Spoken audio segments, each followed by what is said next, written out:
देश के 10 राज्यों की 37 राज्यसभा सीटों के लिए चुनाव का ऐलान हो गया है।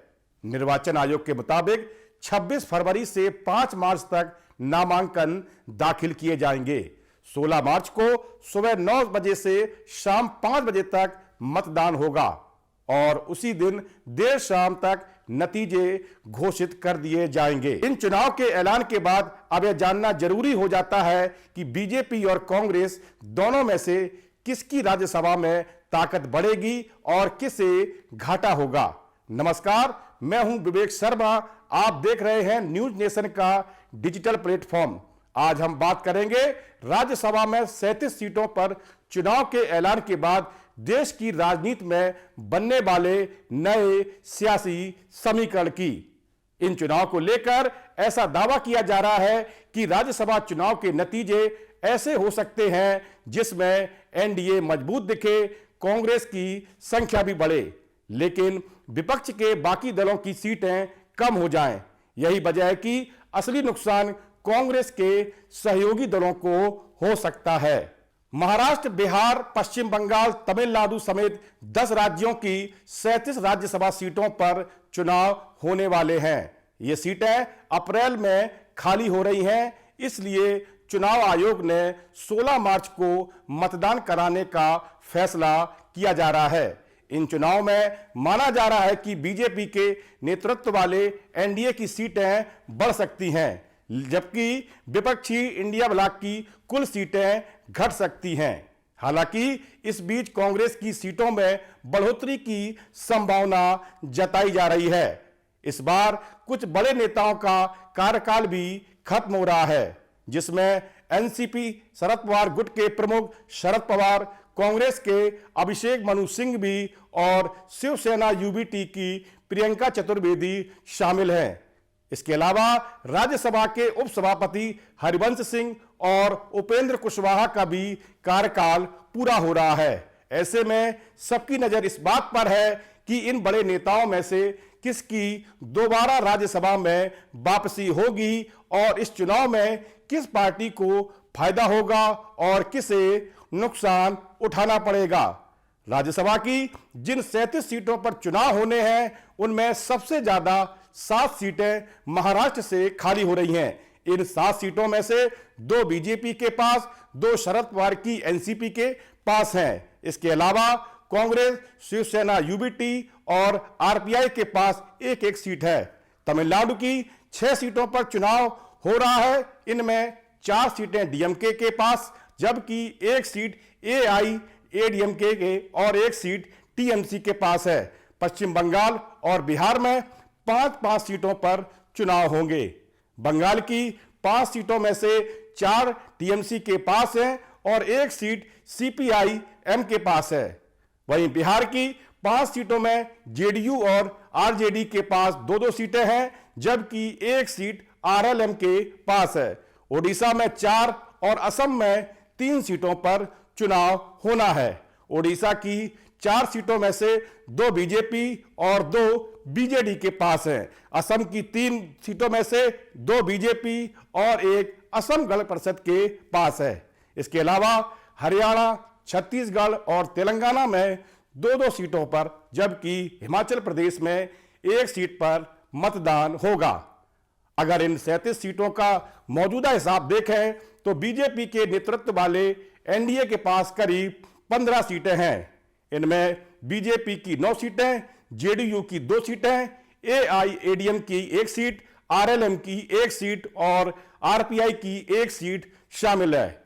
वहीं विपक्षी गठबंधन इंडिया ब्लॉक के पास कुल 18 सीटें हैं। इनमें कांग्रेस की 4, टीएमसी की 4, डीएमके की 4 और आरजेडी की 2 सीटें हैं। इसके अलावा एक एक सीट शिवसेना यूबीटी और सीपीआई-एम के पास है। बाकी 4 सीटें अन्य क्षेत्रीय दलों के पास हैं, जिनमें 2 बीजेडी, 1 बीआरएस और 1 तमिलनाडु के क्षेत्रीय दल के पास है। अब कई राज्यों में विधानसभा की स्थिति बदल चुकी है। ऐसे में अनुमान है कि एनडीए को 2 में से 3 सीटों का फायदा मिल सकता है, जबकि इंडिया ब्लॉक की 3 से 4 सीटें कम हो सकती हैं। सबसे ज्यादा नुकसान क्षेत्रीय दलों को होने की संभावना है। कांग्रेस की सीटें 4 से बढ़कर 5 हो सकती हैं, तो बीजेपी की सीटें 9 से बढ़कर 12 हो सकती हैं। लेकिन आरजेडी से लेकर शरद पवार की एनसीपी और उद्धव ठाकरे की शिवसेना यूबीटी के हाथ से सीटें निकल सकती हैं। इसके अलावा आरएलएम को भी नुकसान उठाना पड़ सकता है। महाराष्ट्र में राज्यसभा चुनाव को लेकर बात करें तो यहां 7 सीटों पर चुनाव है, जिनमें से एनडीए को 6 सीटें मिल सकती हैं, तो विपक्षी गठबंधन महायुति के पास सिर्फ 1 सीट मिलने की संभावना है। राज्य में कुल 286 विधानसभा सीटें हैं, जिसमें से 2 सीटें खाली हैं। इस लिहाज से राज्यसभा सीट के लिए 37 विधायकों के समर्थन की जरूरत है। मौजूदा समय में बीजेपी के पास 131, शिंदे की शिवसेना के पास 57 और अजित पवार की एनसीपी के पास 40 विधायक हैं। महाराष्ट्र में एनडीए के 235 विधायक हैं, जिसके दम पर 6 सीटें आसानी से जीत सकती हैं। बीजेपी 4 सीटें और शिंदे और अजित पवार की पार्टी को 1-1 सीट मिल सकती है। शरद पवार की एनसीपी के 10, उद्धव ठाकरे के 16 और कांग्रेस के 20 विधायक हैं। इस तरह से तीनों दलों के कुल 46 विधायक, सीपीआईएम और एसकेएम का 1 विधायक है। अन्य छोटे दलों और निर्दलियों का समर्थन मिलने पर यह संख्या कुछ बढ़ सकती है। ऐसे में 1 सीट विपक्ष मिलकर जीत सकती है। शरद पवार, उद्धव ठाकरे और कांग्रेस में से किसी एक दल को यह सीट मिल सकती है, जिसके चलते शरद पवार की सीटें और उद्धव ठाकरे के लिए सियासी नुकसान हो सकता है। अगर बिहार की बात करें तो यहां 5 राज्यसभा सीट पर चुनाव होने हैं, जिसमें एनडीए आसानी से 4 सीटें जीत सकता है और 1 सीट विपक्ष को मिल सकती है। बिहार में राज्यसभा चुनाव में 1 सीट के लिए इस बार कम से कम 41 विधायकों की समर्थन की जरूरत पड़ेगी। बीजेपी और जेडीयू आसानी से 2-2 सीटें जीत सकती है, लेकिन विपक्ष संयुक्त रूप से मिलकर ही 1 सीट जीतने की स्थिति में है। ऐसे में आरजेडी को कम से कम 1 सीट का नुकसान उठाना पड़ेगा और उसे 1 सीट जिताने के लिए ओवैसी की पार्टी का समर्थन हासिल करना होगा। अब बात तमिलनाडु की। यहां विधानसभा की स्थिति के लिहाज से डीएमके आसानी से 4 सीटें जीत लेगा और 1 सीट एआईएडीएमके भी बचा ले जाएगा, लेकिन 1 सीट पर मुकाबला हो सकता है।